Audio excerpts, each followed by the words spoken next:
Baik, Bismillahirrahmanirrahim. Assalamualaikum warahmatullahi wabarakatuh. Alhamdulillah, puji syukur kehadirat Allah Subhanahu wa taala, kita bisa berkumpul dalam keadaan sehat walafiat. Kami ucapkan selamat datang kepada seluruh peserta webinar. Selamat datang kembali di Eduversal Webinar Beyond the Class episode ke-9. Kami juga ucapkan selamat datang kepada teman-teman media yang ikut hadir dan memeriahkan acara ini.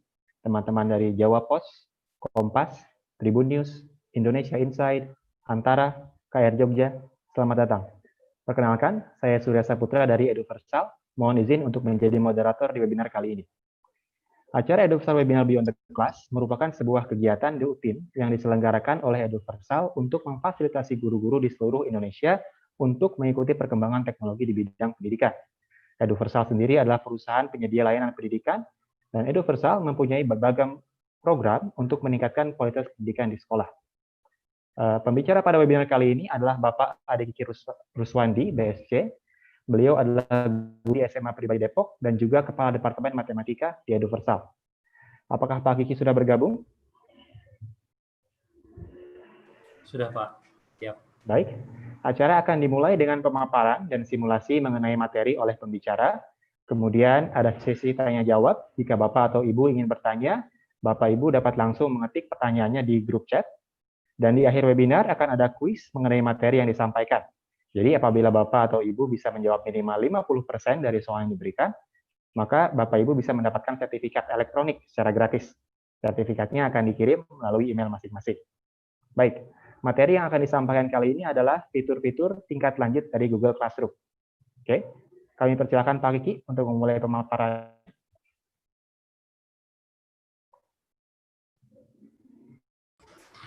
Terima kasih banyak, Bu Surya. Bismillahirrahmanirrahim. Let me share my screen. Oke. Selamat datang sekali lagi Bapak Ibu semuanya di webinar minggu ini. Insya Allah kita akan bersama-sama berdiskusi tentang Google Classroom. Alhamdulillah kita bisa berkumpul lagi di sini meskipun dalam keadaan pandemi seperti ini. Mudah-mudahan ini segera berakhir dan kita semua bisa kembali berkumpul lagi bersama teman-teman dengan keluarga dan tentu saja siswa-siswa tercinta kita di sekolah masing-masing. Salah satu hikmah dari webinar ini di ranah pendidikan, saya kira ini membuat guru-guru menjadi termasuk saya sendiri lebih semangat untuk mempelajari penggunaan teknologi di bidang pendidikan. Dari sebelumnya saya sudah merasa cukup dengan penggunaan teknologi yang saya pakai di kelas misalnya, tapi dengan adanya ini saya dipaksa untuk menjadi mencari tahu lagi apa teknologi-teknologi lain yang bisa dipakai, website-website lain yang bisa digunakan di dalam kelas. Sampai kapanpun saya rasa meskipun teknologi sudah berkembang semakin canggih, teknologi itu sendiri tidak akan bisa menggantikan peran guru. Karena kita harus bisa melihat bahwa teknologi itu sebagai alat gitu, alat untuk mempermudah tugas guru. Jadi bagaimana teknologi bisa digunakan oleh guru untuk mempermudah tugas-tugas masing-masing, tugas dari guru itu sendiri. Jangan sampai ada saya menggunakan teknologi, saya belajar Google Classroom itu hanya karena ada tuntutan dari Bapak Kepala Sekolah dan sebagainya, seperti itu. Di tangan guru yang hebat, justru apabila penggunaannya bijak, teknologi bisa membantu kita mencapai ke tujuan pendidikan yang sesungguhnya, yaitu menciptakan sumber daya manusia yang bernalar kritis, berakhlak mulia, kritis, mandiri, dan sebagainya.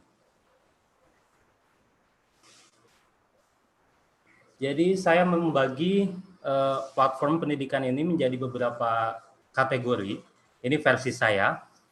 Jadi grup yang pertama itu kategori pertama saya kategorikan sebagai teleconferencing tools. Jadi fitur-fitur ini membantu kita bertemu secara online, bertemu tatap muka dengan siswa kita secara online. Salah satunya Zoom, ada juga contoh lain misalnya Google Meet, WebEx, Skype, dan lain-lain. Kemudian kelompok yang kedua itu saya berfungsi sebagai penyedia konten. Jadi guru-guru tidak perlu membuat materi dari awal, dari nol. tinggal mengambil dari website-website yang sudah disediakan, kemudian menyesuaikan dengan kurikulum masing-masing di sekolah masing-masing. Beberapa contohnya ada Khan Academy, ada Ruang Guru apabila yang bahasa Indonesia, apabila Bapak Ibu tahu Kuiper, bahkan Kemdikbud sendiri pun sudah mempunyai materi bahan ajar juga untuk kurikulum nasional yang kalau tidak salah namanya Rumah Belajar.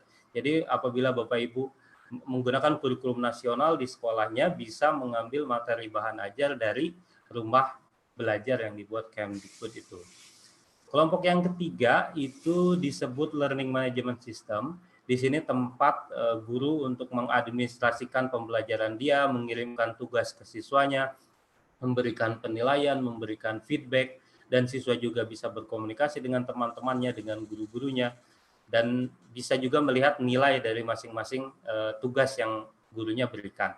Ada beberapa contoh di sini yang paling populer yang akan kita bahas yaitu Google Classroom, ada juga Kelas Dojo, kita sudah sempat bahas juga di webinar sebelumnya, dan ada juga Edmodo, Seesaw, dan lain-lain. Bahkan masih banyak, bahkan mungkin ada beberapa sekolah yang sudah berusaha membuat learning management system versi sekolahnya sendiri gitu. Tapi ini yang di sini tuh lebih ke yang gratis yang bisa kita semua pakai secara gratis. Nah, yang paling penting ada juga kelompok yang keempat. Website-website di grup yang keempat ini berfungsi untuk meningkatkan interaksi interaktif kita dengan siswa,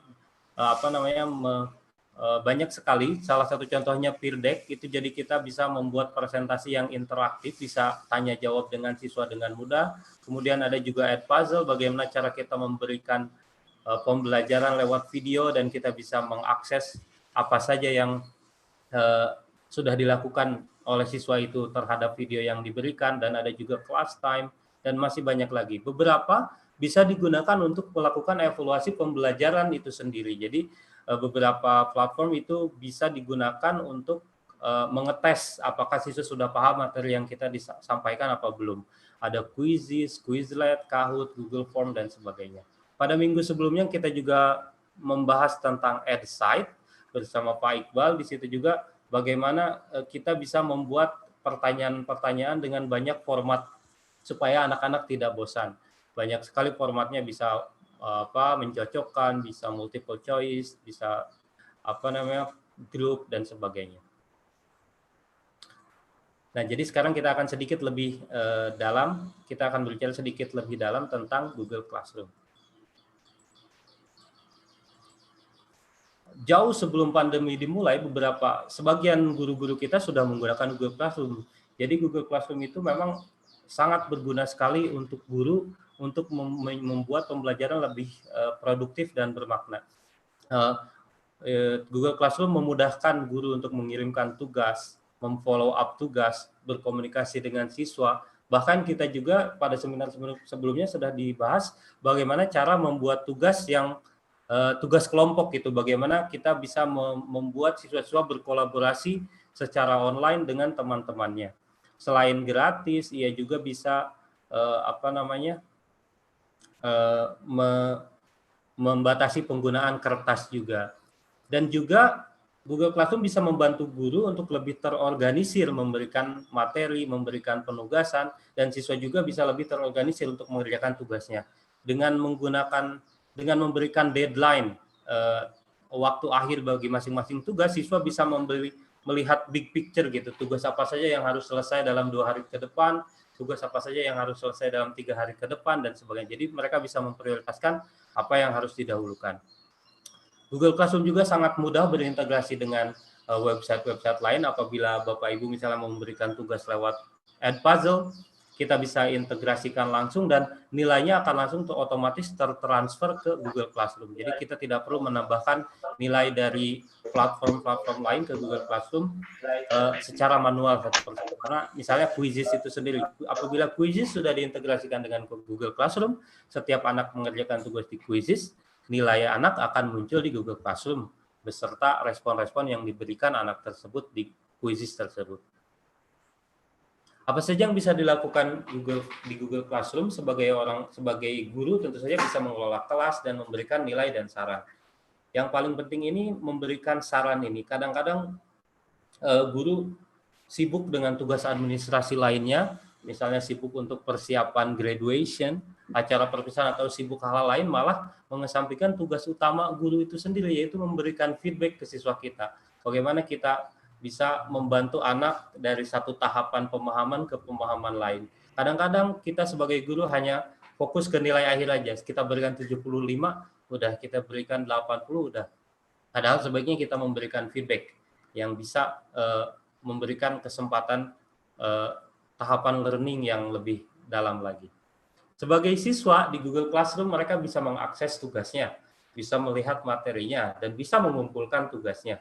Kemudian bisa juga melihat nilai secara langsung, atau tanpa harus ketemu gurunya minta, Bu, ini nilai saya berapa kemarin ujian yang kemarin. Tidak perlu seperti itu, dia bisa lihat langsung ke Google Classroom, bisa lihat di situ nilainya berapa untuk tugas yang tertentu. Dia juga bisa melihat saran seperti yang saya sampaikan. Sebagai kepala sekolah, apabila sekolah Bapak Ibu sudah mengaktifkan G Suite for Education, kepala sekolah bisa melihat keefektifan masing-masing guru. Dia bisa melihat tugas apa saja yang sudah diberikan guru itu, bisa melihat aktivitas pembelajaran secara keseluruhan. Dan tentu saja ini berfungsi untuk peningkatan kualitas mutu pendidikan yang diberikan sekolah itu sendiri ke siswa-siswanya. Sebagai orang tua juga, apabila kita mendaftarkan email orang tua ke akun siswa-siswa itu, orang tua akan mendapatkan rangkuman. Setiap minggu itu dia akan mendapatkan rangkuman apa saja yang belum dilakukan oleh anaknya, apa saja yang sudah dilakukan oleh anaknya, dan apa saja aktivitas yang sudah dilakukan pada minggu itu. Jadi secara utuh, secara keseluruhan, Google Classroom itu betul-betul meningkatkan, apabila kita memaksimalkan fungsi yang diberikan, itu meningkatkan kualitas pembelajaran.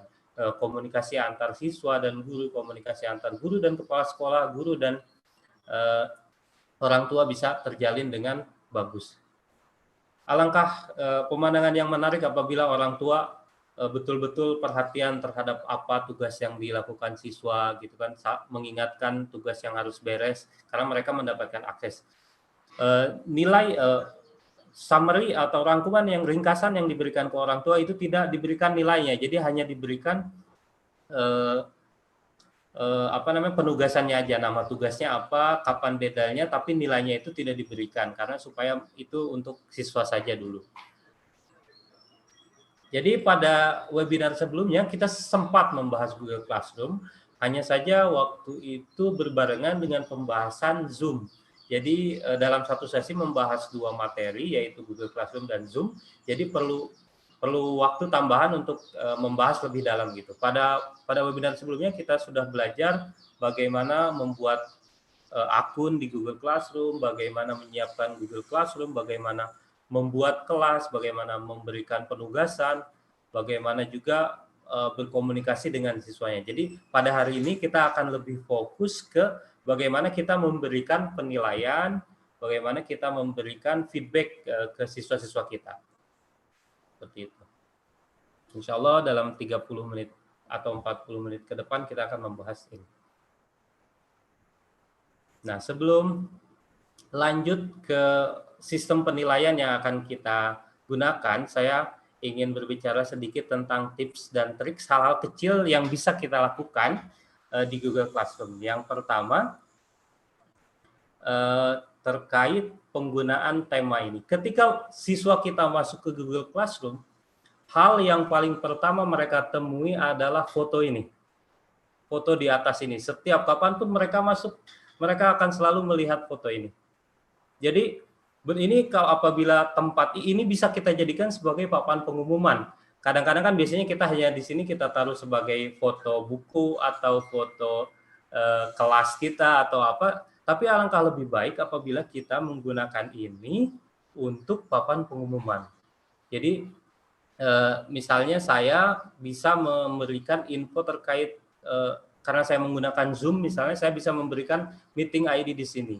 Terus mungkin bisa juga menuliskan jadwal di sini. Jadi ini hal-hal yang berulang seperti ini kita nggak perlu mengumumkan secara berulang, kita taruh saja di sini. Ini akan menjadi papan pengumuman untuk siswa-siswa kita. Apabila misalnya Bapak Ibu punya acara rutin mingguan, misalnya setiap Kamis kita punya kuisis latihan evaluasi mingguan. Nah, bisa ditaruh di sini supaya anak selalu ingat bahwa hari Kamis itu akan ada kuis mingguan gitu. Bisa juga diberikan info-info lain yang bersifat pengulangan di sini. Caranya gimana? Tinggal buat aja di sini dengan Google Docs atau apa. Saya biasanya menggunakannya dengan Canva. Jadi kita bisa buat Canva, kemudian kita upload di sini, kita ganti fotonya di sini. Kita sudah bahas ini pada webinar sebelumnya. Kemudian tips yang kedua, menggunakan ekstensi share to classroom button.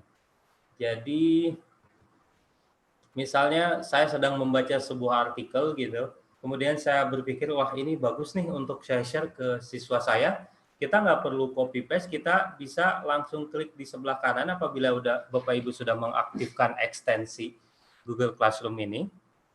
Jadi kita bisa membagikan link ini secara langsung dari sini.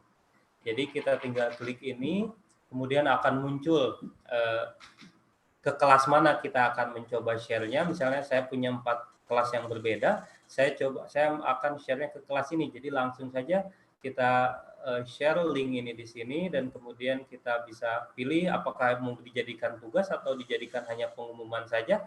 Kita bisa tulis pertanyaan misalnya, apa yang kamu, menurutmu bagaimana ide ini atau sebagainya. Kita bisa tulis di sini, misalnya what do you think about this idea. Kita coba diskusikan nanti, we will discuss this idea in the next meeting misalnya kan. Jadi kita bisa langsung kirim, kita bisa share website yang kita pakai di sini secara langsung. Nah, misalnya ini akan langsung masuk ke classroom yang anak-anak ini kan. Jadi itu salah satu tips yang bisa dipakai. Tips yang ketiga tentang pemaksimalan fungsi reuse post. Jadi pada webinar sebelumnya sudah dibahas sebetulnya bahwa kita bisa menggunakan postingan yang sudah kita berikan di postingan sebelumnya. Jadi misalnya apabila kita mau membuat postingan kan seperti ini. Nah, kita bisa menggunakan reuse post ini. Ya kan? Jadi misal ini sangat berguna apabila Bapak Ibu mengajar kelas paralel. Misalnya saya mengajar kelas 7A, kemudian mengajar kelas 7B, 7C dan 7D misalnya. Jadi kita bisa mengambil dari 7A, misalnya kita memilih tugas yang mau kita kirimkan ulang ke kelas yang lain, kita tinggal pilih, kemudian kita tinggal reuse di sini.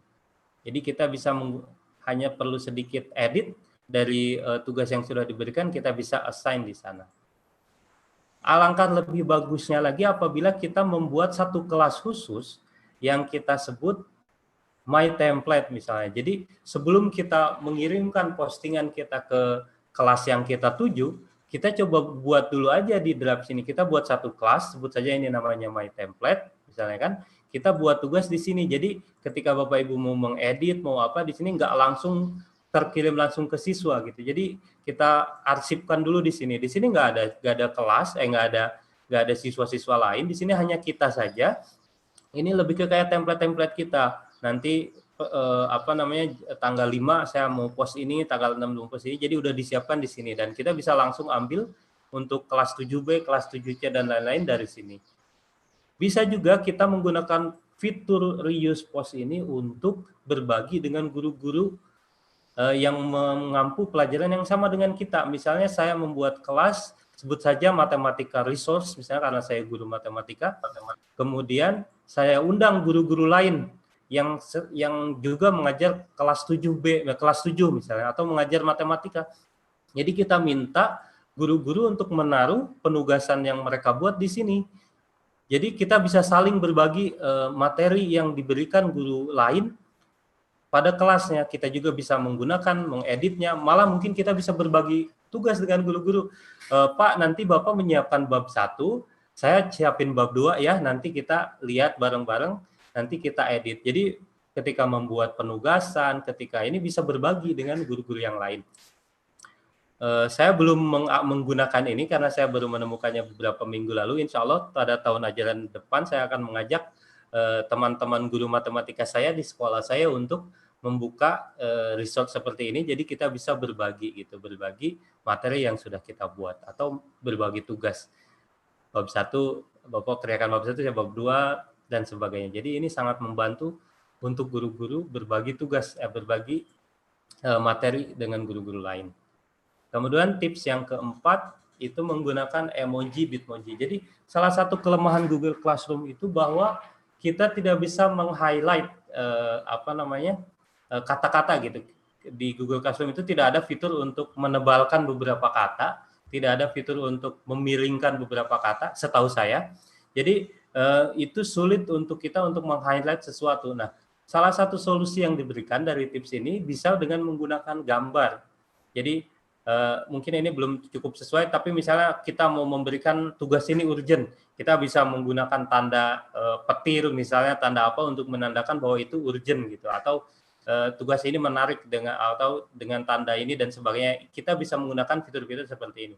Dari mana kita bisa menggunakan menambahkan emoticon seperti ini, emoji-emoji seperti ini dengan ekstensi juga, dengan ekstensi seperti ini. Nah, misalnya apabila saya mau membuat tugas misalnya, nah saya pengen memberikan penekanan gitu, karena kita nggak bisa membuat penebalan di judul atau apa, jadi kita bisa menggunakan ini emoji ini, kita pencet emojinya, kita pilih nih yang mana, misalnya mau pencet petir ini karena ini urgent misalnya kan, kita copy kemudian kita taruh di sini gitu, kemudian bisa dituliskan judul tugasnya apa. Nah, jadi ini bisa meng-highlight sesuatu yang memang kita pengen penting kita mereka lihat secara cepat gitu. Gimana cara mengaktifasi ini? Kita tekan titik 3 ini di kanan, kemudian kita masuk ke extension. Nah, ke extension ini.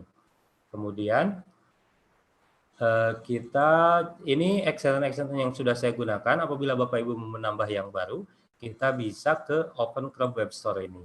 Di sini kita bisa menambahkan, misalnya tadi saya berbicara tentang share classroom ini, berarti kita cari nama extensionnya itu share classroom kalau nggak salah ya, share classroom, kita cari, kita search. Nah, misalnya ini nanti kita, karena saya udah install berarti udah ada sepertinya. Apabila belum install, kita tinggal add to Chrome aja. Jadi tinggal di add ini, nanti akan masuk ke sini gitu. Kemudian yang terkait emoji tadi ya, emoji tadi kita tinggal cari aja emoji. Nah, tinggal pilih. Nah, saya memakai yang ini, emoji keyboard. Jadi tinggal add to Chrome, nanti akan muncul di sini. Bapak Ibu bisa mengambil emoji-emoji yang Bapak Ibu mau gunakan. Banyak sekali contoh-contoh lain. Misalnya terkait ini ada gambar-gambar ini, activity, food, tergantung pesan apa yang mau kita coba sampaikan. Oke, kita kembali lagi ke sini. Yang terakhir itu tentang Google Meet, penggunaan Google Meet.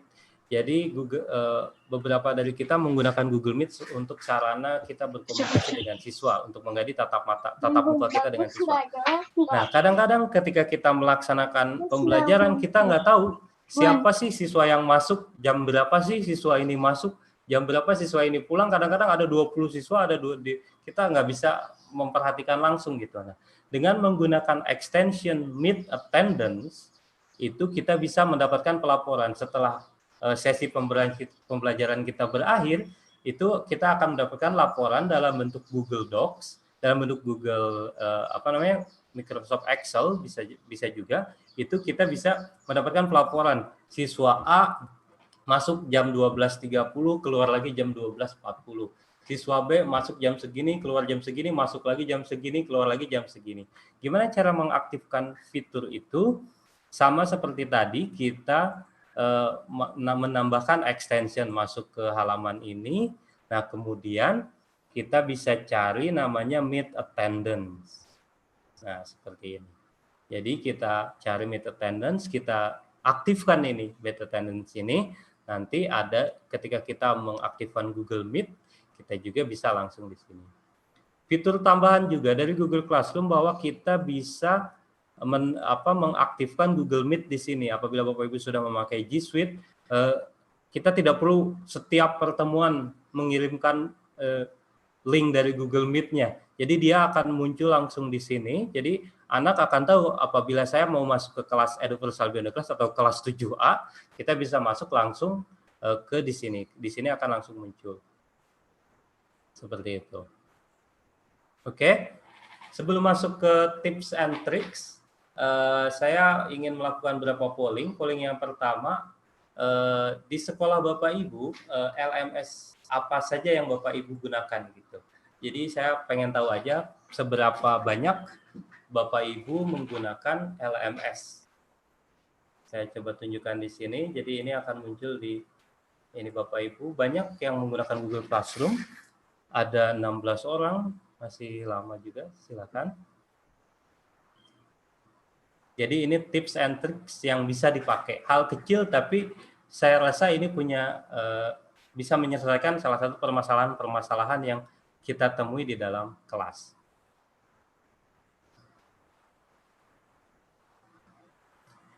Ada juga Bapak Ibu, apabila Bapak Ibu mengomentari tips ini, saya juga nih mendapat saran dari teman-teman yang lain, katanya untuk emoji bisa juga menggunakan shortcut Windows plus period 1. Jadi dengan menekan shortcut ini, Bapak Ibu bisa menampilkan emoji-emoji yang kita mau.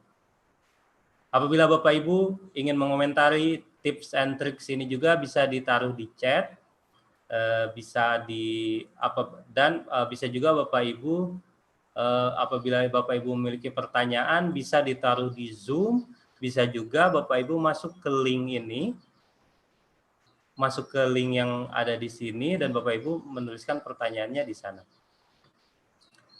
Kita kembali lagi ke survei. Ada 73 menggunakan Google Classroom, 18 menggunakan Dojo, oke. Dan ada beberapa juga yang belum menggunakan. Dan ada mungkin beberapa yang menggunakan fitur yang disediakan oleh sekolahnya sendiri. Ada sekolah sendiri yang memang membuat learning management system versi mereka sendiri. Seperti itu. Pak Surya bisa tolong di launch survei yang kedua. Oke, saya coba. Nah, kemudian kita ini terkait tips and tricks yang sudah saya berikan barusan. Saya penasaran berapa orang sih dari kita, berapa persen dari kita sih yang sudah menggunakan tips-tips trik-trik kecil berikut ini. Oke, kita masih ada waktu 30 menit untuk membicarakan tentang sistem penilaian di Google Classroom.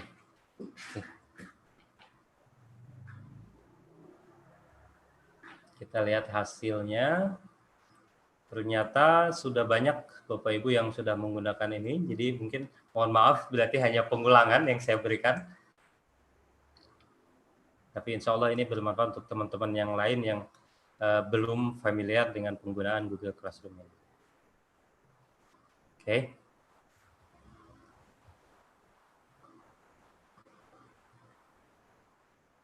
Apabila Bapak Ibu memiliki pertanyaan, bisa diberikan pertanyaannya di sini, bisa melalui Zoom chat, bisa juga melalui website ini. Tergantung Bapak Ibu aja enaknya menanyakan di Google Classroom mana. Nah, ini ada komen dari Pak Jainuri, terkadang lupa kalau ada tambahan fasilitas.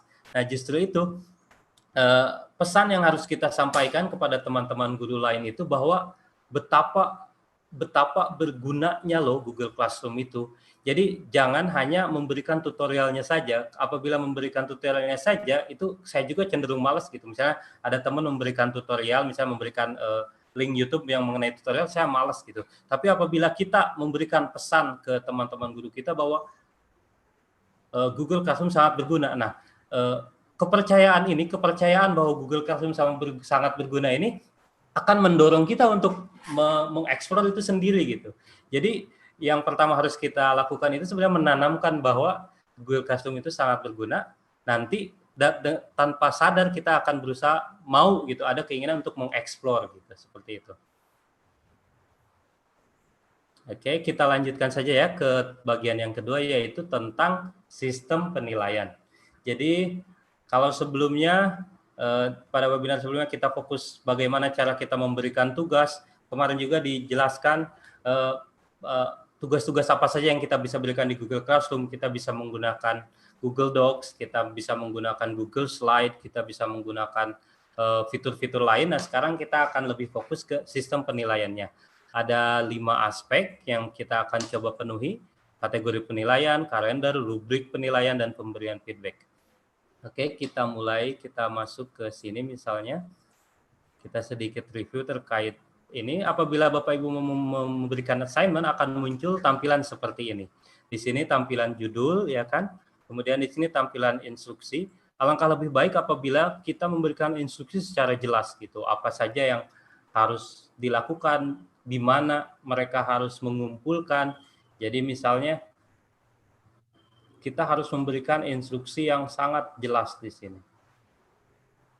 Kemudian di sebelah kanan ini ada pilihan kelasnya. Bapak Ibu mau mengirimkan tugas ini ke kelas yang mana aja. Kemudian di sini ada all student. All student artinya semua siswa mendapatkan tugas ini, tapi kadang-kadang ada siswa yang tidak ikut pembelajaran kita, terus kita mau memberikan materi tambahan untuk dia, materi susulan. Nah, kita bisa pilih bahwa pos ini hanya ditujukan ke beberapa siswa tertentu saja yang kemarin misalnya tidak ikut kelas kita karena ada latihan olimpiade misalnya. Jadi kita bisa berikan tugas tambahan di sini. Oke. Kemudian di sini ada namanya grade kategori. Grade kategori ini seperti presentasi aja kan, kita punya misalnya ada homework, ada penugasan, ada ujian harian, ada misalnya final exam. Jadi kita bisa mengkategorikan ini supaya sistem nanti secara langsung Google Classroom akan langsung mengakumulasi nilai yang dari semua penugasan. Jadi di sini kita bisa kategorikan misalnya ini tuh homework, berarti saya pilih homework. Gimana cara mengaktifkan fitur ini? Bapak Ibu masuk ke setting. Nah, di sini misalnya di kelas ini kita masuk ke setting. Nah, di sini ada setting grading.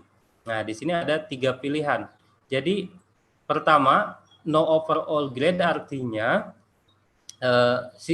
kita tidak meminta Google Classroom untuk mengakumulatifkan nilai anak-anak dari semua tugas, dari semua assignment yang ada. Jadi di sini mereka cuma hanya memberikan penilaian untuk masing-masing assignment. Apabila total poin artinya tidak ada persentase, tidak ada bobot, jadi lebih ke kayak menjumlahkan saja. Assignment 1 nilainya 70, assignment 2 nilainya 80, dijumlahkan saja. Tapi pilihan yang ketiga ini, weighted by kategori ini, kita bisa menuliskan persentase seperti ini. Homework itu nilainya bobotnya 20%, jadi nanti sistem akan otomatis memberikan nilai secara keseluruhan dari kelas itu. Jadi misalnya unit test 30%, project berapa persen, kita bisa tambah kategori lain di sini apabila kita mau menambahkan kategori lain. Kemudian apabila Bapak Ibu sudah menambahkan ini, bisa di save di sini. Nah, nanti akan muncul ketika kita memberikan penugasan, di sini langsung muncul nih kategori-kategori yang sudah kita buat. Kemudian di sebelah kanan ini ada points, ada 2 pilihan, di sini bisa ungraded atau, jadi kadang-kadang kan kita pengen memberikan penilaian yang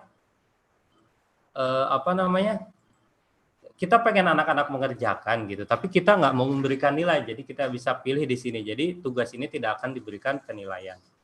Seperti itu. Nah, selanjutnya ini udah. Yang keempat ini tentang due date ini. Saya sendiri kadang-kadang suka ketika memberikan tugas tidak mengisi deadline ini. Padahal ini sangat bermanfaat baik bagi guru maupun bagi siswa. Jadi apabila kita menuliskan deadline untuk masing-masing tugas dengan detail, misalnya ini jam 13, misalnya kita bisa, nah nanti Google Classroom kita bisa melihat beban kerja di kelas kita itu di Google Calendar.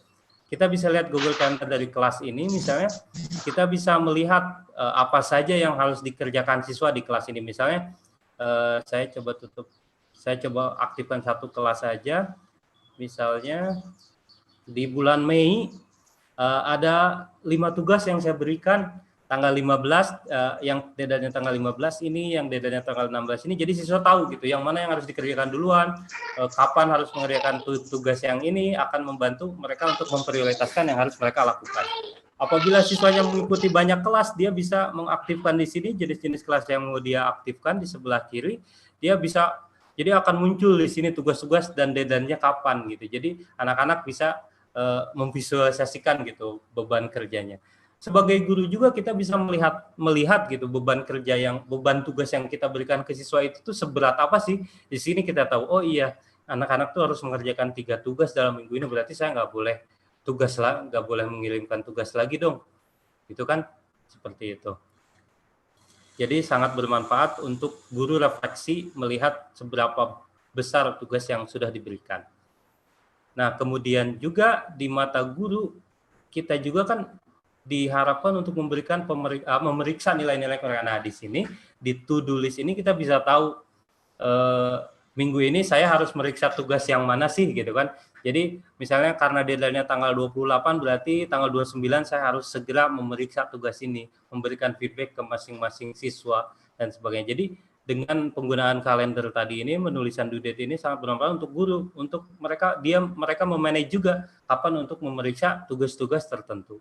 Di sini juga terlihat terangkuman berapa siswa yang sudah mengumpulkan, berapa siswa yang sudah dinilai. Jadi kita bisa mendapatkan gambaran tugas apa saja yang harus kita lakukan, assignment mana saja yang harus kita periksa gitu dan sebagainya. Kita kembali lagi ke sini, ke penugasan ini. Maaf Pak Kiki, ada permintaan untuk mengulangi bagian grading. Tadi terlalu cepat sepertinya. Oh, mohon maaf.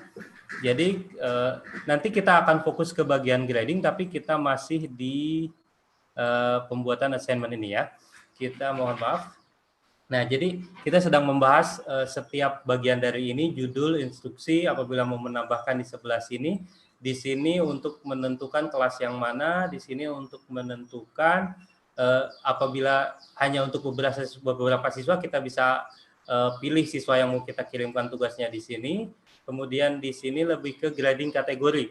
Nah, untuk mengaktifkan grading kategori ini kita bisa masuk ke setting di kelas itu kan, ini misalnya ini kelas 7A, misalnya kita masuk ke setting ini, kita bisa memberikan bobot untuk masing-masing jenis tugas di sini. Homework 20%, persentase 30%, kemudian apabila Bapak Ibu hanya ingin menjumlahkan saja total poin dari semua tugas tanpa ada bobot untuk masing-masing persentase, kita langsung saja di sini total poin aja. Tapi kalau misalnya mau ada bobot, kita bisa tambahkan di sini. Apabila Bapak Ibu menambahkan, kita bisa tambahkan di sini. Tapi udah persentasenya habis, misalnya kita kurangi persentase yang ini, diinfokan di sini ada 10% lagi sisa, kita tulis di sini sebagai participation misalnya. Ini lebih ke kayak hak guru aja nih, mau memberikan nilai berdasarkan presentasinya, berdasarkan kehadirannya.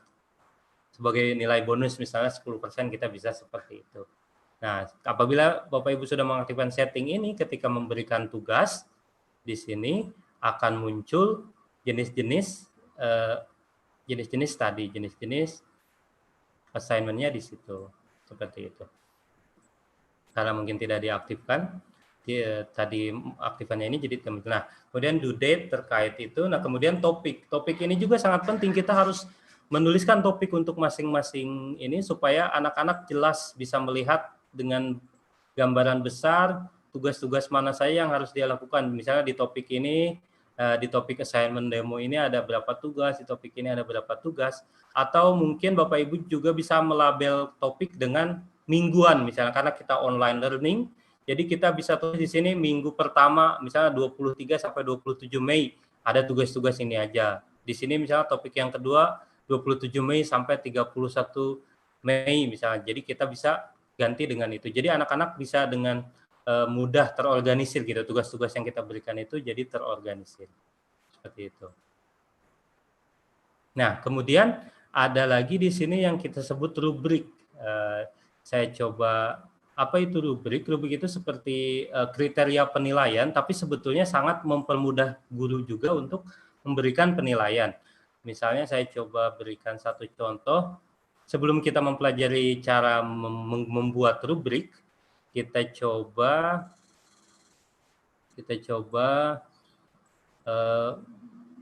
melihat cara penilaian menggunakan rubrik. Jadi apabila kita sudah menggunakan rubrik, ketika kita menilai akan sudah ada kriteria seperti ini. Misalnya saya meminta siswa-siswa saya untuk membuat presentasi misalnya. Ini kosong, anggap saja di sini ada pekerjaan siswa di sebelah kiri ini.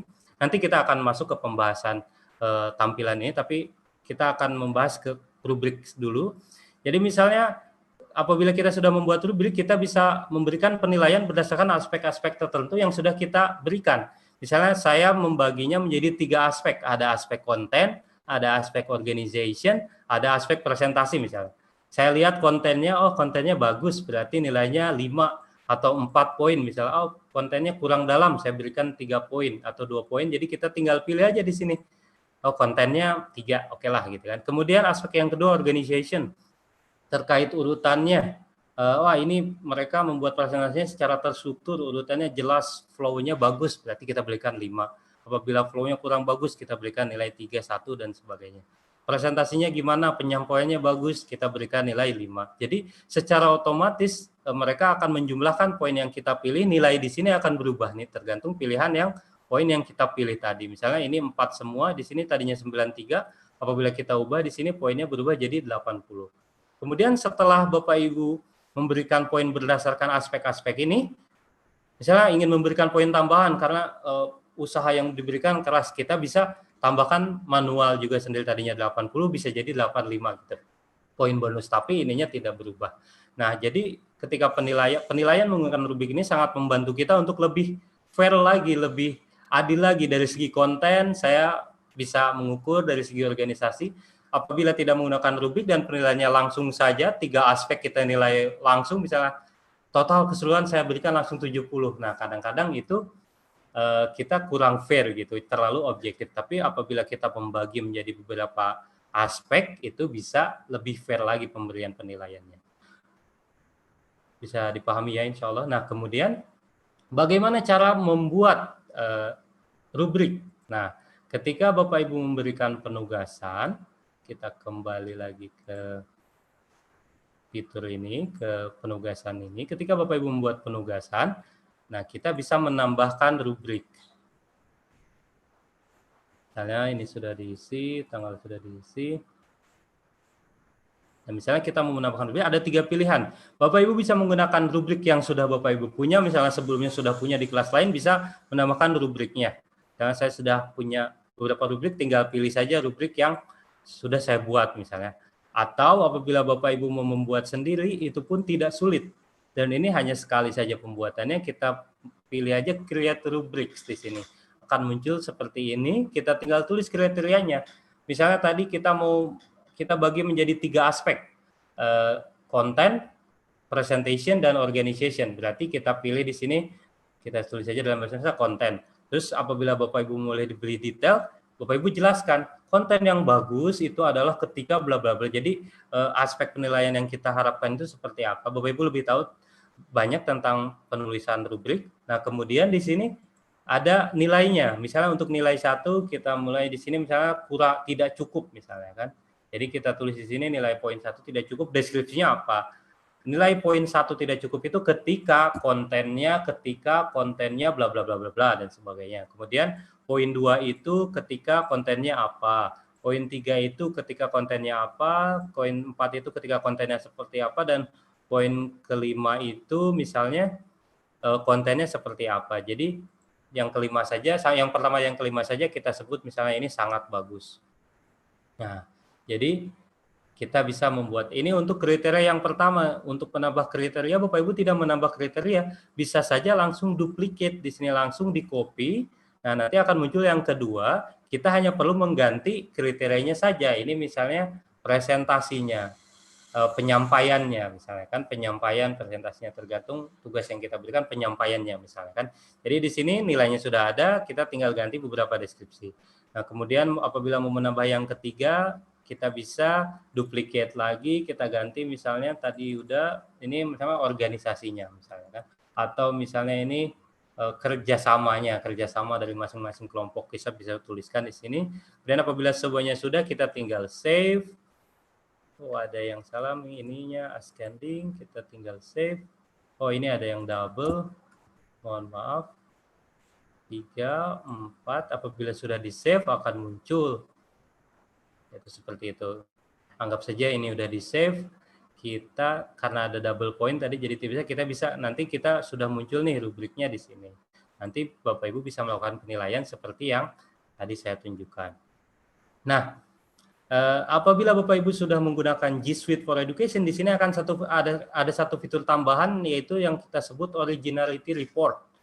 Jadi, karena saya guru matematika, saya tidak terlalu banyak menggunakannya, tapi apabila Bapak Ibu merupakan guru bahasa Indonesia atau guru bahasa Inggris, bisa menggunakannya untuk mengecek apakah siswa itu menyalin tugas yang ia buat dari website-website tertentu misalnya. Jadi, lebih ke mengecek plagiarism.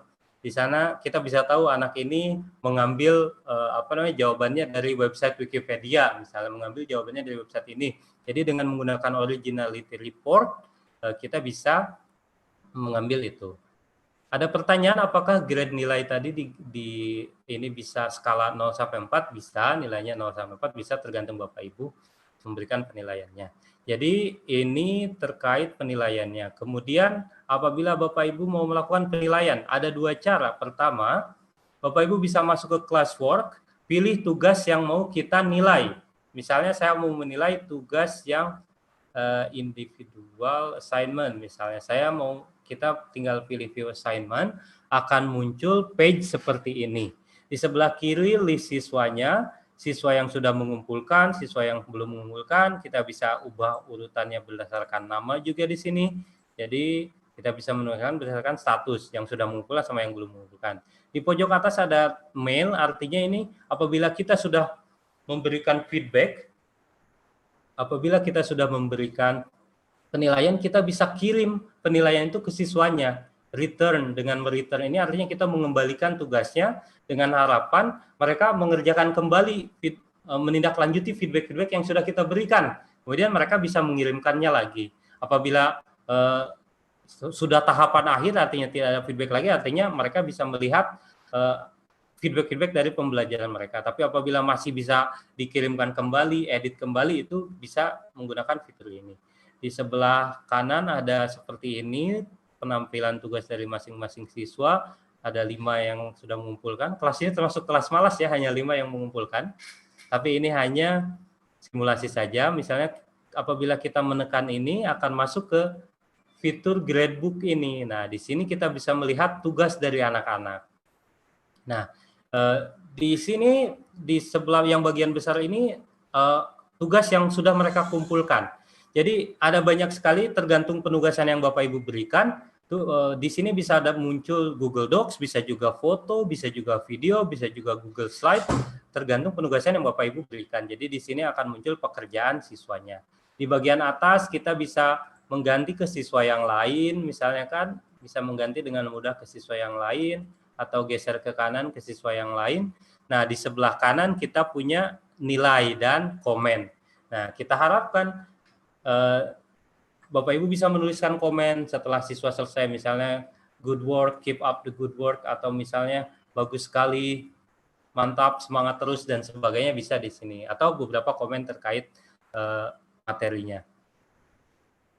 Nah, di sini Bapak Ibu bisa menuliskan penilaian. Apabila tadi menggunakan rubrik, akan muncul fitur rubrik di sebelah pojok kanan bawah ini. Apabila penilaiannya manual, kita bisa melihat di sini. Bisa menilai langsung saja begitu. Nah, ada juga di sini fitur comment bank. Jadi Bapak Ibu tidak perlu mengetik setiap saat. Apabila Bapak Ibu punya template, bisa tambahkan template komennya di sini. Jadi nggak perlu setiap saat mau memberikan komen itu kita harus mengetik ulang. Kita bisa menuliskan template di sini. Nah, di sini akan disajikan comment bank yang sudah kita buat. Ini template yang sudah saya buat misalnya di pojok kanan bawah ini. Nanti apabila Bapak Ibu menggunakannya tinggal copy, kemudian kembali lagi ke komen ini, kita tinggal paste. Jadi kita tidak perlu menulis kembali seperti itu. Kemudian apabila Bapak Ibu memberi penugasan di Google Docs, Bapak Ibu bisa memberikan komen juga di Google Docs itu sendiri. Komennya itu tidak hanya di sini, kita bisa memberikan komen di sini. Misalnya saya memberikan tugas ini, pertanyaan-pertanyaan ini, dan siswa menjawab. Nah, kita bisa memberikan komen di sini juga. Misalnya kita bold ini, kita tuliskan komen di sini. bisakah kamu menjelaskan lebih detail misalnya? Menjelaskan lebih detail, jadi kita bisa menuliskan komen di dokumennya sendiri. Kalau di komen yang tadi itu lebih ke komen setelah kita memberikan penilaian. Tapi kalau komen yang di sini kita bisa memberikan supaya anak mengerjakan kembali dan mengirimkan kembali versi yang lebih baik gitu. Bisakah kamu menjelaskan lebih detail misalnya dan sebagainya? Kita bisa memberikan komen di sini, kemudian kita klik komen. Nah, di sini kita bisa memberikan komen, dan apabila kita mengirim return ini, komen itu akan sampai ke siswa kita dan siswa kita bisa melihat komennya dan memperbaikinya. Gitu. Nah, siswa juga bisa memberikan komen ketika mereka mau mengumpulkan, mereka bisa mengirimkan komen misalnya, Pak, maaf Pak, saya telat mengumpulinnya, kemarin saya harus ke rumah sakit, ibu saya sakit gitu. Jadi dia bisa memberikan komen-komen seperti itu di sini dan akan muncul komennya di pojok kanan bawah sini. Jadi ketika kita mau memberikan komen, kita bisa membaca gitu, mendengarkan penjelasan kenapa siswanya terlambat gitu, atau misalnya dia minta pelajaran tambahan, jadi kita bisa berkomunikasi secara individu dengan masing-masing siswa di sini gitu. Siswa bisa memberikan komen seperti itu dan akan muncul di sini gitu. Nah, seperti itu. Ada lagi, apabila Bapak Ibu masuk menggunakan Google Classroom application di HP Bapak Ibu bisa masuk ke bagian penilaiannya. Nah, Bapak Ibu bisa menggunakan fitur pulpen di sana. Jadi akan disajikan tugas-tugasnya di sana. Kemudian Bapak Ibu dengan tangan di HP Bapak Ibu bisa memberikan highlight-highlight ke bagian-bagian yang mau anak-anak perbaiki gitu. Tinggal kita coret, tinggal kita checklist dan sebagainya. Kita bisa, saya tidak bisa memberikan visualisasinya di sini. Tapi apabila Bapak Ibu masuk ke Google Classroom menggunakan HP, Bapak Ibu bisa memberikan contoh yang memberikan checklist dan sebagainya hanya dengan menggunakan tangan gitu. Kemudian feedback yang sudah Bapak Ibu berikan itu akan muncul sebagai PDF dan PDF itu akan dikirim ke siswanya apabila kita kirimkan. Jadi anak bisa melihat gitu hasil contorengan kita, checklistan kita, highlight kita terhadap penugasan siswa dan sebagainya bisa dilakukan di HP. Sangat menarik sekali. Oke, itu sudah saya aktifkan. Kita kembali lagi sini, pemberian feedback sudah, dan yang terakhir itu tidak terlihat di sini. Yang terakhir itu apa ya? Unduh daftar nilai. Jadi apabila kita sudah sampai di akhir semester, kita bisa mengunduh nilai-nilai yang kita bisa mendownload nilai-nilai yang sudah kita dapatkan di Google Classroom. Jadi misalnya saya sudah selesai melaksanakan pembelajaran di sini, misalnya saya mau unduh nilainya nih. Nah, saya bisa mendownload di sini. Ini di grades ini kita bisa melihat nilai-nilai dari masing-masing assignment. Dari assignment ini siswa A mendapatkan nilai ini, siswa B mendapatkan nilai ini, karena ini hanya seminar aja, kelas seminar aja, jadi tidak ada nilai di sini. Tapi Bapak Ibu apabila Bapak Ibu memberikan nilai, akan ada muncul di sini rangkuman dari nilai-nilainya. Nah, apabila Bapak Ibu ingin mendownload, kita bisa ke setting ini. Di mana kita bisa mendownload? Saya lupa.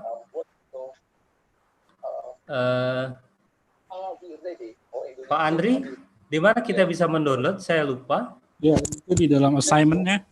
Oh, masuk ke dalam assignment-nya ya? Oke, nah kita masuk ke salah satu assignment-nya. Kita tekan setting ini. Nah, di sini kita bisa mendownload semua file itu ke Google Docs, ke Google Sheets, atau ke Microsoft Excel. Langsung kita bisa mendownload nilai-nilai yang tadi sudah kita dapatkan di Google Classroom di sini. Dan kemudian apabila ini nilainya ada ya, ini hanya contoh aja, nilainya akan muncul di sini dan kita bisa menyalin ini ke rapor yang mau kita berikan, misalnya ke platform masing-masing yang diberikan penilaian rapor masing-masing sekolah gitu. Jadi kita bisa copy ini ke sana gitu. Udah berdasarkan urutan-urutan yang jelas. Itu saja Bapak Ibu yang bisa saya paparkan. Sekarang bisa masuk ke sesi tanya jawab. Tapi sebelumnya saya ingin memberikan terakhir lagi, apabila Bapak Ibu masuk ke People, kalau di classwork tadi kita bisa melihat urutan berdasarkan penugasan. Jadi di tugas ini ada siswa-siswa yang mengerjakan. Apabila Bapak Ibu masuk ke People ini, kita bisa masuk ke spesifik siswa kemudian tugas-tugas apa saja yang sudah dia kerjakan. Misalnya saya masuk ke siswa atas nama Mulyana, kita bisa tahu di sini tugas-tugas yang dia sudah kumpulkan, tugas-tugas yang belum dia kumpulkan, kita bisa lihat langsung. Kita juga bisa tekan ini untuk tahu lebih detail dari tugas-tugas tersebut. Seperti itu. Nah, apabila Bapak Ibu tadi terkait ingin menambahkan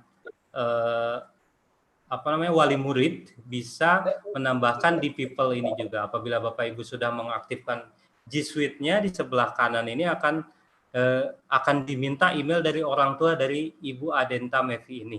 Jadi bisa nanti email yang muncul di sini, setiap minggu orang tua tersebut akan mendapatkan pelaporan tugas apa saja yang harus dikerjakan anaknya, tugas apa saja yang belum, dan aktivitas-aktivitas apa saja yang dilakukan di Google Classroom tersebut. Baik, Pak Surya, terima kasih banyak. Kita bisa lanjutkan ke sesi tanya jawab. Baik, sudah terima kasih, adakah Pak Diki.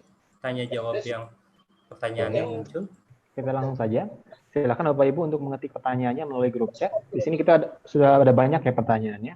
Sebentar, saya akan. Apakah Pak Surya sudah memasukkan ke itu? Bentar. Atau dibacakan aja apabila mau? Ya, sudah ada beberapa. Saya coba baca dulu.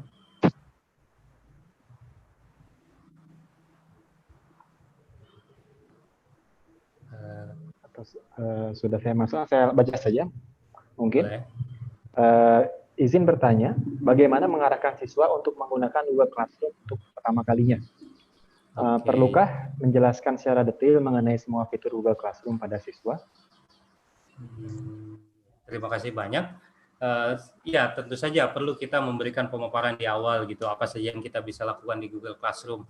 Tapi yang harus kita garis bawahi di sini bahwa kan seperti saya mendengar bahwa manusia itu dibagi menjadi beberapa kategori ya, kategori digital native. Jadi orang-orang seperti kita itu kita sebut digital native gitu, karena kita hidup duluan, habis itu di tengah perjalanan di usia sekian internet muncul, aplikasi muncul gitu dan sebagainya. Tapi untuk siswa itu mereka memang dari lahir mereka sudah masuk ke ini. Jadi dia tuh lebih ke kayak apa kita sebut kalau kita kan lebih ke kayak orang baru di digital gitu. Kalau mereka itu digital native, Pak. Mereka itu digital native karena dari kecil mereka sudah aplikasi bermain dengan internet dan sebagainya.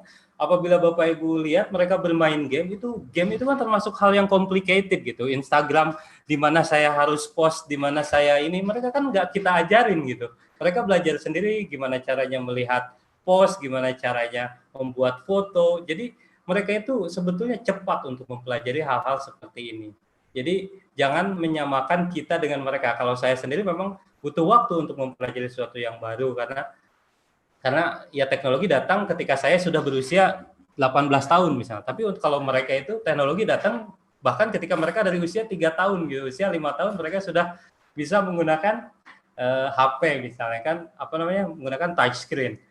Apabila kita melihat kakek nenek kita kan menggunakan touchscreen aja itu mereka belum terbiasa gitu. Mereka masih harus mengetik manual atau seperti itu. Jadi anak-anak itu sudah digital natives.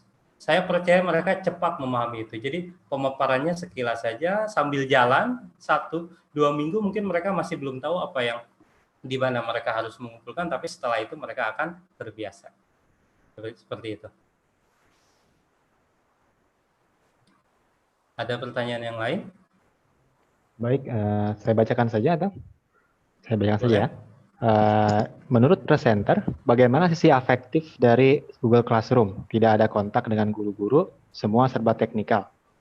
Oke, jadi kan seperti yang saya sampaikan, penggunaan Google Classroom ini dimulai jauh sebelum pandemi ini berjalan gitu. Guru-guru sudah pakai Google Classroom, ini tuh sebagai pelengkap saja gitu. Jadi ini misalnya kita berikan pemaparan di kelas, ya kita berikan juga pemaparan di kelas, tapi misalnya materi hari ini saya tulis di Google Classroom sebagai post, misalnya materi hari Senin tanggal 17 gitu. Jadi penggunaan Google Classroom itu bukan kita 100% di sana gitu. Jadi ini lebih ke kayak bagaimana kita menyampaikan materi lebih terstruktur lagi gitu kan. Anak-anak jadi lebih tahu deadline-nya, kita jadi bisa tahu beban kerja, beban tugas yang kita berikan ke siswa dalam seminggu ini gitu. Jadi lebih ke fitur tambahan aja. Jangan menganggap ini sebagai fitur utama dan memang kita nggak ada kontak lagi gitu di sini. Justru sentuhan-sentuhan seperti pemberian komen dengan penambahan nama itu sangat meningkatkan afektif itu sendiri. Misalkan setiap kita memberikan tugas, kita menyebutkan namanya, halo Andi, misalnya terima kasih sudah mengumpulkan tepat waktu, kalau bisa nanti bla bla bla bla dan sebagainya. Jadi dengan menambahkan nama di sana, lebih personal komen-komennya itu bisa meningkatkan sisi afektif tadi, seperti itu. Baik. Silakan pertanyaan selanjutnya. Tanya lagi. Banyak pertanyaan. Kurang lebih pertanyaannya, apakah kita bisa tahu jika siswa mengumpulkan tugas lebih dulu? Bisa tahu, kita bisa tahu. Karena dari kita tinggal apabila kita masuk ke assignment ini kan bisa, mohon maaf, di sini. Nah, kita bisa tahu di sini. Atau kita masuk ke to-do aja di sini. Misalnya di assignment ini kita bisa tahu siapa saja yang sudah, dan saya mau lihat tugas ini. Nah, siapa saja yang sudah mengumpulkan, kita bisa tahu di sini. Nah, di sini langsung nih, di tugas, misalnya di tugas yang pertama, tidak ada yang mengumpulkan. Di tugas yang kedua, tidak ada yang mengumpulkan. Di sini kita bisa tahu, meskipun deadline-nya tanggal 23 Mei, sudah ada 3 yang mengumpulkan misalnya di sini. Jadi kita bisa tahu dan kita bisa periksa lebih awal, nyicil periksanya gitu. Seperti itu. Kita bisa tahu. Jadi siswa awal. Mana yang mengumpulkan duluan? Iya, ini bisa kita misalnya ini ada 5 orang sudah mengumpulkan, kita bisa tekan ini, kita bisa tahu dan kita bisa langsung periksa lebih awal. Seperti itu. Materinya, terkait materi kita, insya Allah kita melaksanakan rutin webinar, tapi materi-materi dari webinar sebelumnya bisa diakses oleh Bapak Ibu di akun YouTube ya, Pak Surya. Jadi bisa masuk ke YouTube Eduprsal Indonesia, di sana webinar, seluruh rangkaian webinar dari webinar pertama sampai webinar kali ini ada di sana, seperti itu. Ya, saya copy lagi ke grup chat untuk linknya. Oke, sebagai siswa bagaimana mengambil data teman-teman satu kelas yang sudah masuk ke kelas apa belum? Bisa di akun siswa juga, dia bisa masuk ke people, dia bisa tahu siapa saja yang ada di kelas itu, anak-anak bisa tahu juga, seperti itu. Kemudian, apakah tersedia fitur soal yang langsung bisa di-upload dari Google Classroom? Google Classroom hanya sebagai ini aja ya, sebagai fasilitator. Jadi soalnya itu guru buat sendiri, bisa ambil dari Quizizz, bisa ambil dari Quizizz kan misalnya kita nggak perlu membuat soal sendiri di sana. Jadi udah banyak guru-guru lain yang sudah membuat soal di Quizizz, kita tinggal pilih, nah kita berikannya di Google Classroom. Google Classroom itu sebagai fasilitator aja, sebagai alat kita berkomunikasi dengan siswa. Kalau dari materinya itu bisa berbagi dengan guru, dengan fitur tadi, reuse post itu kita bisa berbagi dengan guru, kita bisa banyak sekali. Misalnya ada satu saran dari teman saya juga, kita bisa menggunakan Google Slide untuk pemberian tugas. Misalnya kita ambil satu foto, tugas dalam bentuk foto, misalnya kita jadikan itu background. Nah, anak-anak nanti akan mengisi teks di Google Slide itu sendiri gitu. Jadi banyak sekali cara-cara kreatif guru-guru untuk menggunakan memberikan tugas. Memberikan penilaian harus manual atau enggak? Apabila Quizizz, misalnya apabila Bapak Ibu memberikan tugas lewat Quizizz dan sudah terintegrasi dengan Google Classroom, nilai Quizizz dari masing-masing siswa itu akan muncul otomatis ke Google Classroom kita. Kita nggak perlu memindahkan. Bahkan kita mendapatkan laporan. Siswa ini di nomor 1 jawabnya apa, siswa ini di nomor 2 jawabnya apa dalam bentuk PDF. Seperti itu.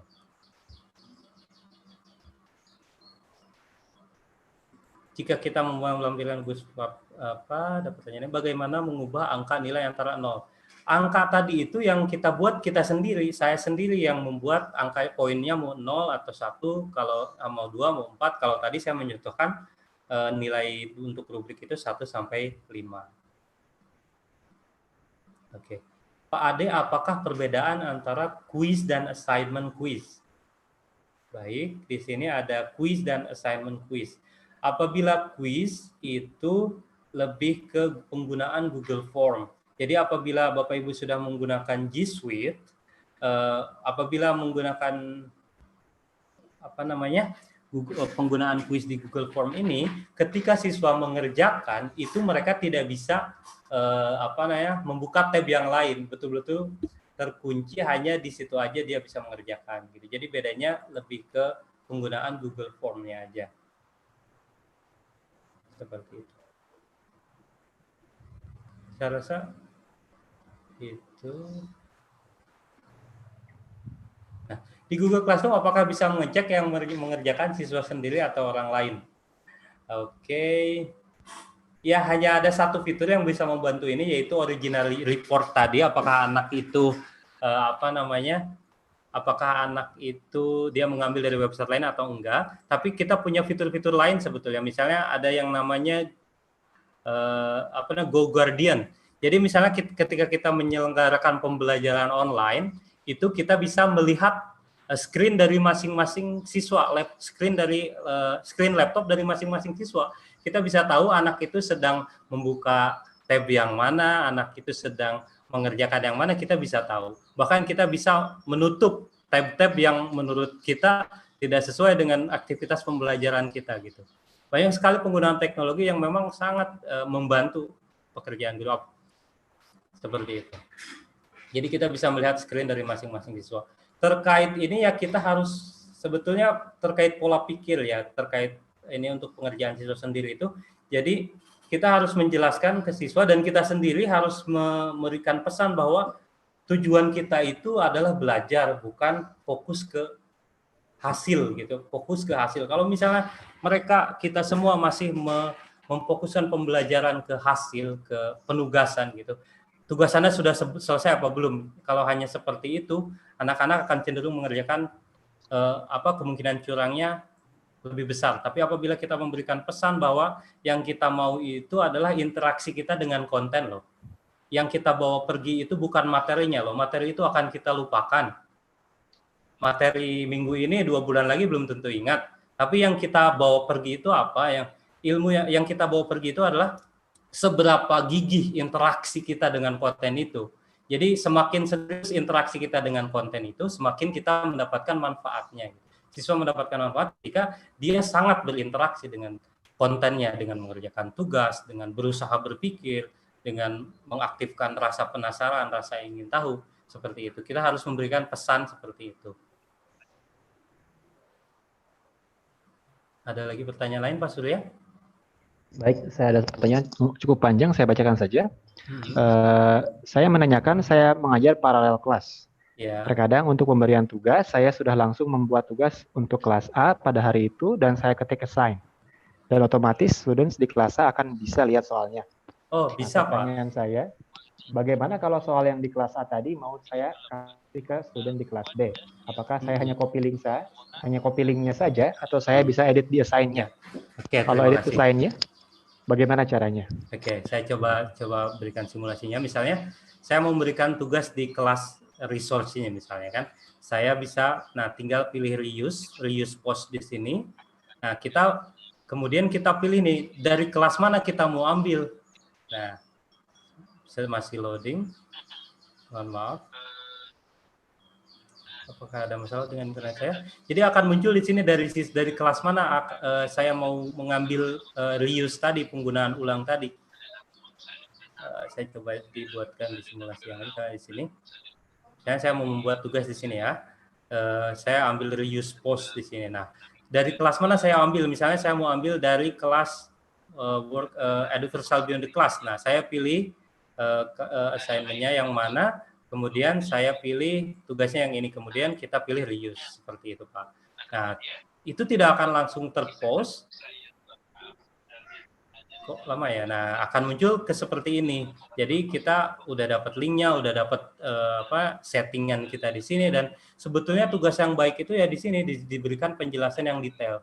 Nah, itu yang kita harapkan. Jadi ketika kita memberikan penjelasan yang detail, itu udah ada di assignment yang selanjutnya gitu. Kalau bisa kita memberikan penugasan tidak hanya memberikan link saja. Di sini instruksinya diberikan dengan jelas seperti itu. Baik, oke. Mudah-mudahan sudah terjawab ya pertanyaannya. Apa itu Oke. G Suite? Ada pertanyaan, Pak. Jadi apa Ya. itu G Suite? G Suite itu sebuah platform yang diberikan Google secara gratis ke sekolah-sekolah kita. Jadi apabila sekolah Bapak Ibu mendaftarkan G Suite dan itu gratis, tinggal pengajuan saja apabila memenuhi syarat, itu Bapak Ibu akan mendapatkan satu domain. Jadi nanti email Bapak Ibu itu menjadi misalnya kiki@pribadidepok.sch.id. Nah, dengan menggunakan itu kita juga bisa mengenerate email masing-masing siswa juga. Jadi di sana kita mendapatkan fitur maksimal dari Google Classroom itu. Banyak sekali fitur-fitur tambahan yang hanya diberikan kepada G Suite for Education itu. Seperti itu. Baik. Pak Kiki, saya rasa waktunya sudah hampir habis, sudah lewat.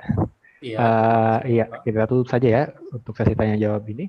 Mohon maaf kepada Bapak Ibu dan untuk jika pertanyaannya tidak bisa terjawab, kami mohon maaf. Oke. Baik. Seperti disampaikan sebelumnya akan ada ini ya evaluasi dan survei.